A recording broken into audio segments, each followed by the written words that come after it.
Rajinikanth sir எங்கேயா promotion பண்ணி பார்த்துருக்கீங்களா? எல்லா நடிகருக்கும் நடிகைகளுக்கும் வைக்கிற கோரிக்கை, தயவு செஞ்சு பெய்டு ப்ரொமோஷன் பண்ணாதீங்க.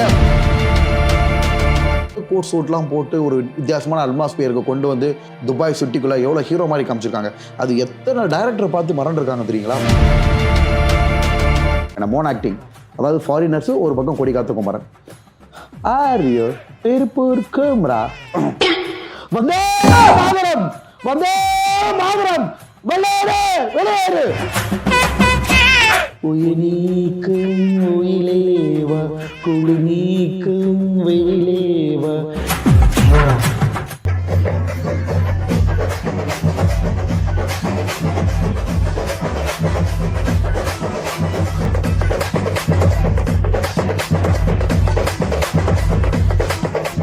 ஸோ நடிப்பு அரக்கணனை வந்து உட்கார வச்சுட்டு நம்ம எதுவுமே பண்ணலை அப்படின்னா தான் ஒரு ஆச்சரியம். ஸோ அவரை வந்து எல்லாமே பார்த்துட்டோம். அவர் பாட்டு பாடி, அவர் டான்ஸ் ஆடி, ஆக்ட் பண்ணி, ஸோ எல்லாமே பார்த்துட்டோம். ஸோ இது வந்து ஒரு புதுசாக ஸ்கூல் டேஸில் நம்ம பார்த்துருப்போம். ஸோ அந்த மாதிரி சார் பண்ண போகிறாரு. சார் நீங்கள் ஒரு மோன் ஆக்டிங் மாதிரி பண்ணி காட்டுவீங்க, ஒரு டிஃப்ரெண்ட்டாக. மேடம் நீங்கள் மோன் ஆக்டிங் கேட்டீங்க. என்னோட ஸ்கூல் லைஃப்பில் வந்து பார்த்தீங்கன்னா கொடிக்காத்த குமாரன் வந்து நிறைய பண்ணியிருக்கேன் மேடம். சிவாஜி கணேசன் சாரும் கூட அது நிறைய டயலாக்ஸ்லாம் பண்ணியிருப்பாரு. பட் அப்போ பண்ண லெவல், அப்போ டயலாக்லாம் நிறைய நாங்கள் எழுதி வச்சு பண்ணியிருந்தோம். இப்போ ஓகே, எனக்கு தெரிஞ்சதை நான் பண்ணுறேன் மேடம். மோன் ஆக்டிங், அதாவது ஃபாரினர்ஸ் ஒரு பக்கம் கொடிக்காத்த குமாரன். ஆரியோ திருப்பூர் கேமரா வந்தே மாதரம், வந்தே மாதரம், வெளியேறு வெளியேறு. திருப்பூர் கேமரா, நீ கூடிய சீக்கிரம் அரெஸ்ட் ஆயிடுவ. வந்தே மாதரம்.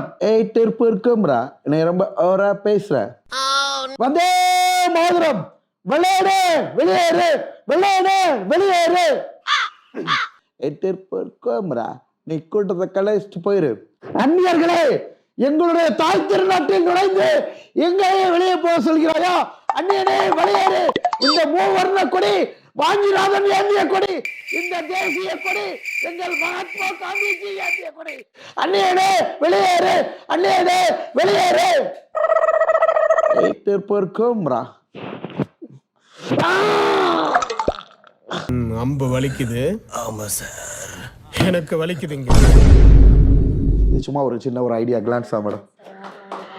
வேற சாங்ஸ் இல்லைன்னா வந்து டான்ஸ், அதோட சாங்ஸ் பண்ணிடுவோம் மேடம். ஓன் வாய்ஸில் கேட்குறீங்களா? நிறைய பேர் கேட்டுக்கிட்டே இருக்காங்க. ஸோ ஓன் வாய்ஸில் வந்து சாங் பண்ணிடுவோம் மேடம். பசங்களுக்கெல்லாம் பிடிச்ச ஒரு பாட்டு.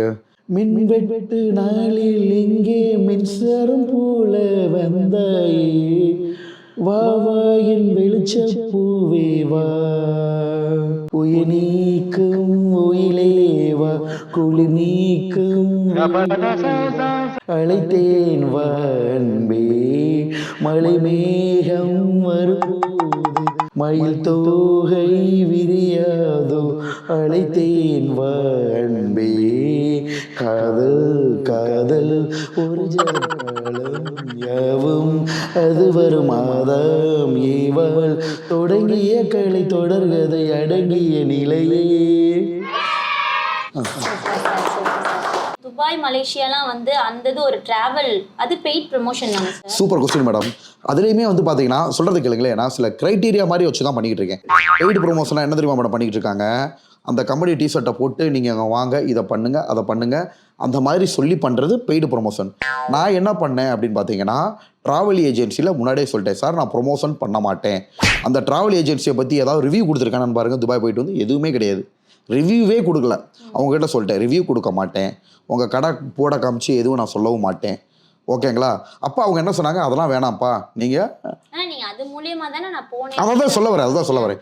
உங்களை நான் கூட்டு போகிறேன். அவரோட எய்ம் என்ன சொன்னாருன்னு பார்த்தீங்கன்னா, நீங்கள் உட்காந்து மதுரையில் தர்பூசணி சாப்பிட்றீங்க, இந்த இடத்துல வர்றீங்க, உங்களை உலகத்திலே பெரிய பில்டிங் ஃபுர்ஜி கலிஃபா கீழே நிற்க வச்சு உங்களை தர்பூசணி சாப்பிட வச்சு நான் பார்க்கணுன்னாரு. அதை நான் ஆசைப்பட்டேன். என்ன ஆசைப்பட்டேன்னா, எல்லாரும் மக்கள் வந்து பார்க்குற பார்வையாளருக்கும் வித்தியாசமாக தெரியும். மேடம் அவங்க தான் நம்மளுக்கு செஞ்சுருக்காங்க. இது வந்து அவங்கக்கிட்ட நான் பெய்டு ப்ரொமோஷனாக கம்பல்சரியாக எனக்கு இவ்வளோ கொடுங்க அவ்வளோ கொடுங்கலாம் நான் கேட்கவே கிடையாது. அப்போ நம்மளை என்ன பண்ணிட்டாங்க, திவாகருக்கு கோட் சூட்லாம் போட்டு ஒரு வித்தியாசமான அட்மாஸ்பியருக்கு கொண்டு வந்து துபாய் சிட்டிக்குள்ளே எவ்வளோ ஹீரோ மாதிரி காமிச்சிருக்காங்க. அது எத்தனை டைரக்டரை பார்த்து மறந்துருக்காங்க தெரியுங்களா? அந்த துபாய் போன ட்ரிப்புக்கு அப்புறம் நிறைய பேர் என்கிட்ட, சார் ஏதாவது டேரக்டர் வச்சு ஷூட் எடுத்தாங்களான்னு கேட்டாங்க. ஒரு டேரக்டர் இல்லை, ஒரு கேமராமேன் வந்து அப்படி ஒருத்தர் கைடு பண்ணார். டக்கு டக்குன்னு எடுத்தாங்க. ஒரு ஷூட் தான் எடுத்தாங்க, ரொம்பலாம் பண்ணல. கால் மேலே கால் போடுங்கன்னு நாங்கள் ஓகேங்களா, நடக்க சொன்னாங்க. எல்லாமே டக்கு டக்குன்னு எடுத்தது தான். ரொம்ப டைம்லாம் அவங்க எடுக்கவே இல்லை. அது எப்படி பிளாஸ்ட் ஆச்சு? திவாகர் ஒரு படத்தில் ஹீரோவை போட்டால் அது நம்மளுக்கு தானே ப்ளஸ் பாயிண்ட், என்னை பார்க்குற ரசிக்கிற மக்களுக்கு தானே ப்ளஸ் பாயிண்ட். ஓகேங்களா, நான் அவங்க கிட்ட விளம்பரத்தை திணிக்கல. என்ன பண்ணாங்க, நம்மளை ரீல்ஸ் எடுத்து அவங்கள விளம்பரப்படுத்திக்கிட்டாங்க. அது அவங்களாச்சு மேடம். இதே தானே மேடம் யூடியூப் சேனலும் பண்ணுறாங்க. என்னை பெரிய பெரிய சேனலில் என்னை இன்டர்வியூ எடுக்கிறாங்க மேடம். இன்டர்வியூவில் ஃபுல்லாக ஆடை தான் போட்டு விட்றாங்க. அந்த சேனலில் போய் நீங்கள் என்ன எடுத்த இன்டர்வியூவில் நீங்கள் எப்படி நீங்கள் விளம்பரம் போட முடியும் நான் கேட்க முடியுமா? முடியாது. அது அவங்களோட ரிஸ்க்கு. ஒரு இடத்துல கூட நம்ம சொல்லவே கிடையாது. அப்போ என்ன ஆகும்னா, நான் வந்து அவங்க கிட்ட பேமெண்ட் டிமாண்ட் பண்ண முடியாது. பெய்டு ப்ரொமோஷன்றது என்ன தெரியுமா மேடம்? ஆசைப்பட்டு பண்ணுறாங்க. எனக்கு 50,000 கொடுங்க, 1 லட்சம் கொடுங்க, உங்கள் கம்பெனியை பற்றி நான் பேசுகிறேன், உங்கள் கம்பெனி டிஷர்ட்டை போடுறேன், உங்ககிட்ட என்னென்ன ஆஃபர் இருக்குன்னு சொல்கிறேன். உங்களுக்கு தெரியும் ப்ரொமோஷன்னா அவங்க என்ன எதிர்பார்ப்பாங்கன்ட்டு. பெய்டு ப்ரொமோஷன்றது அநாகரிகம். அதாவது பிஸ்னஸ் பண்ணுறவங்களையும் வயிறறிய வச்சு, மக்களுக்கும் வயிறறிய வைக்கிறதா மேடம். அதாவது வந்து பார்த்தீங்கன்னா, நம்ம திறமையை வந்து பார்த்தீங்கன்னா பகடக்காயாக பயன்படுத்தி அவங்க கிட்ட விளம்பரத்தை திணிக்கவே கூடாது. டோட்டலான அநாகரிகமான செயல் மேடம். எல்லாரையும் கூப்பிட்டு பிஸ்னஸ் வந்து ஓப்பன் பண்ணி வைக்க கூப்பிட மாட்டாங்க. கடை ஓப்பனிங் போனால் உங்களுக்கு செலவு இருக்குது, ஒரு நாள் டைம் விட்டு போகிறீங்க, டிமாண்ட் பண்ணி வாங்காதீங்க, கொடுக்குறத வாங்கிக்கங்க அப்படின்னாங்க. நான் அதனால் ஏதாவது ஒரு ஷாப் ஓப்பனிங் போனால் அவங்க பிரியப்பட்டு கொடுக்குறத வாங்கிக்கிறேன் மேடம். அதை பற்றி எதுவும் நீங்கள் வெளியே பேச மாட்டீங்க? பேச மாட்டேன். ஒரு சில இடத்துல வந்துட்டு, சார் இன்றைக்கி வந்திருக்கோம், நாங்கள் ஹோட்டல் ஓப்பன் பண்ணியிருக்கோம், இன்றைக்கின்னு பார்த்துட்டு நாங்கள் பிரியாணி ஆஃபரில் போடுறோம், அது சொல்லலாம். அது ஒரு நாள் ஆஃபர் தானே, அது தப்பு இல்லை. சொல்லுங்கள், எல்லாமே ஒரே அப்படி இல்லை. நம்ம ஓப்பன் சீஃப் கெஸ்ட்டாக போயிருக்கோம். சீஃப் கெஸ்ட்டாக போகிறப்ப அதுவும் கூட நான் சொல்லலைன்னு தான் நினைக்கிறேன். எந்த ஒரு கடையிலுமே இன்னைக்கு இவங்க ஆஃபர் போட்டிருக்காங்க நான் சொன்னது கிடையாது தான் நினைக்கிறேன். எதுவுமே நான் சொன்னது கிடையாது. அது சொல்கிறனாலையும் தப்பு இல்லை மேடம். பெரிய பெரிய இன்ஃப்ளூயன்சர்ஸு ஒரு பெரிய அந்த ஃபுட் ரிவ்யூ கொடுக்குற ஒரு பேரெல்லாம் சொல்ல விரும்பல மேடம். 2 லட்சம் 3 லட்ச ரூபா கடை ஓப்பனிங், இதெல்லாம் எவ்வளோ பெரிய அநாகரிக செயல். அவங்கள விட இப்போ எனக்கு ஃபாலோவர்ஸ் இருக்கு. எனக்கு பல விதமான மக்கள் ஃபாலோ பண்ணிக்கிட்டு இருக்காங்க மேடம். கோடிக்கணக்கான மக்கள் ஃபாலோ பண்ணுறாங்க. அக்கௌண்ட் ரீச் ஆனதெல்லாம் பார்த்தீங்கன்னா ஃபாலோவர்ஸ் அப்படின்னு சொல்லிட்டு ஒரு 2.5 லட்சம் பேர் இருப்பாங்க மேடம். பட் என்னோட வியூஸ் ஃபுல்லாகவே மில்லியன் வியூஸ் போகும். நான் என்ன பண்ணுறோன்னா எல்லாமே மில்லியன் வியூஸ் போகும். ஒரு பொண்ணுக்கெல்லாம் கடை ஓப்பன் பண்ணி வச்சேன். அவங்கள ட்ராவல் எக்ஸ்பென்ஸ் கூட வாங்கல. நான் வேற ஒரு வேலையாக போனேன். சார் நீங்கள் வந்து ரிப்பன் கட் பண்ணுனாங்க, போய் கட் பண்ணி விட்டு கொடுத்து அவங்களுக்குலாம் மில்லியன் வியூஸும் போச்சு. அதை பார்த்துட்டு இன்னொரு சோஷியல் மீடியா இன்ஃப்ளூயன்சர் சொன்னார், நான் அவங்ககிட்ட ரேட்டு பேசணும், ரேட்டு கட்டாமல் நான் போல, நீங்கள் போய் இப்படி ஃப்ரீயாக ஓப்பன் பண்ணி வச்சிட்டீங்கன்னாங்க. அப்போ அந்த லெவல் பிஸ்னஸ் ஆகியிருக்காங்க. இதெல்லாம் தப்பு. உங்களுக்கு ரஜினிகாந்த் சார் எங்கேயா ப்ரொமோஷன் பண்ணி பார்த்துருக்கீங்களா? நடிகர்கள் பண்ணுறதே தப்புன்னு சொல்கிறேன் மேடம். நடிகர்கள் கிட்ட என்ன கம்மியாக இருக்குது போய் விளம்பரம் பண்ணுறதுக்கு? அவங்களாம் நல்லா சம்பாதிக்கிறாங்க, கோடிக்கணக்கில் இருக்காங்க. அப்படி இருந்தும் சில நடிகர்களும் நடிகைகளும் டைரக்டரும் பெய்டு ப்ரொமோஷன் பண்ணுறது அதுவே வந்து பார்த்தீங்கன்னா உண்மையிலே மன வருத்தத்தை ஏற்படுது மேடம்.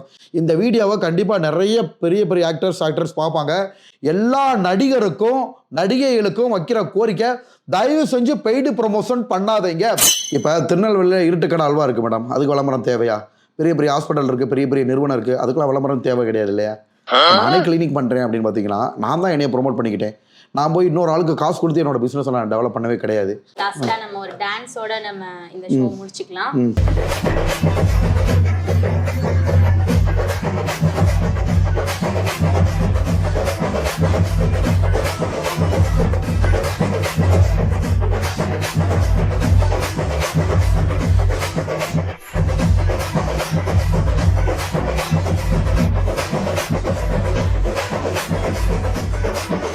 ஆக்சுவலாக மேடம் ரொம்ப தேங்க்ஸு. நான் உங்கள் பெஸ்ட் இன் கியூ சேனலில் வந்து பார்த்தீங்கன்னா ஒரு 2 டைம்ஸ் இன்டர்வியூ பண்ணியிருக்கேன். அது போக சேனல்ஸில் எல்லா பேரும் கேமராமேன்லேருந்து ஓனர்லேருந்து எல்லாருமே ரொம்ப பழக்கம் மேடம். எனக்கு பிடிச்ச விஷயங்கள் ஆக்சுவலாக நான் ரிவ்யூலாம் எந்த இடத்துல கொடுக்க மாட்டேன் மேடம். உங்களுக்கே தெரியும், ப்ரொமோஷன் மாதிரி ஆயிரும். நிறைய பேர் என்னவே கேட்பாங்க, சார் ப்ளீஸ் சார் எங்களோட சேனலை பற்றி பேசுங்க, எங்களை இதை பற்றி பேசுங்க, சப்ஸ்கிரைப் பண்ணுன்னு சொல்லுங்கன்னு சொல்லுவாங்க. மேக்ஸிமம் நான் இதை அவாய்ட் தான் பண்ணுவேன். எனக்கு பிடிச்ச ஒரு விஷயம், அந்த 18+ கண்டென்ட்டே வந்து பார்த்தீங்கன்னா அவாய்ட் பண்ணுற. அப்படி உங்கள் சேனல் ஓனர்ஸ் வந்து பார்த்தீங்கன்னா நம்ம பெஸ்ட் இன் கியூ சேனல்கிட்ட எனக்கு பிடிச்ச விஷயம் 18+ கண்டென்ட் அவாய்ட் பண்ணுறாப்படி. அதே சமயத்தில் வந்து பார்த்தீங்கன்னா கொஞ்சம் ஒரு தொழில் தர்மமாக பண்ணுறாப்பு மேடம். ஏன்னா well educated engineering graduate. So இந்த மாதிரி கிராஜுவேட்ஸ் அதான் படித்தவங்க நிறைய பேர் வந்து இந்த மாதிரி வந்து மக்களுக்கு நல்ல விஷயங்களை கொண்டு போய் டீசெண்டாக கொண்டு போகிறதுல எனக்கு ரொம்ப ஹாப்பியாக இருக்குது மேடம். அதே சமயத்தில் அவர் இன்டர்வியூ பண்ணுற பர்சன்ஸ்ட்டையும் அவர் பர்சனலாக அட்வைஸ் பண்ணுறாப்படி, இதை நீங்கள் பண்ணுங்கள், இது நியாயமானது, இது தப்பானது. அதாவது தப்பாக போகிறவங்களே நியாயமாக கொண்டு வர்ற அப்படி. ஸோ இதெல்லாம் பார்த்துட்டு ரொம்ப ஹாப்பியாக இருக்குது மேடம். உங்கள் சேனலோட தொழில் தர்மத்தை நீங்கள் எப்பயுமே விட்டுறாதீங்க. ஏன்னா நீங்கள் 18+ கண்டென்ட் எடுக்கிறதுல, அதே மாதிரி தவறுதலான விஷயங்களை பற்றியும் பேசுகிறதுல ரொம்ப டீசெண்டாக உங்களோட சேனல் போய்கிட்டு இருக்கு மேடம். என்னோட நல்வாழ்த்துக்கள். Thank you sir, thank you so much. ஏன்னா 90% 18+ கண்டென்ட் போட்டு கண்டதையும் போட்டு ஃபேமஸ் ஆகணும்னு நினைக்கிறாங்க. அது இல்லாமல் நீங்கள் பண்ணுறதா எனக்கு உங்ககிட்ட பிடிச்ச ஒரு விஷயம். ஸோ ரொம்ப ரொம்ப நன்றிண்ணா. இவ்வளோ பெரிய வேர்ட்ஸ்லாம் வந்து உங்கள்கிட்ட கேட்கும் போதே சந்தோஷமா இருக்கு.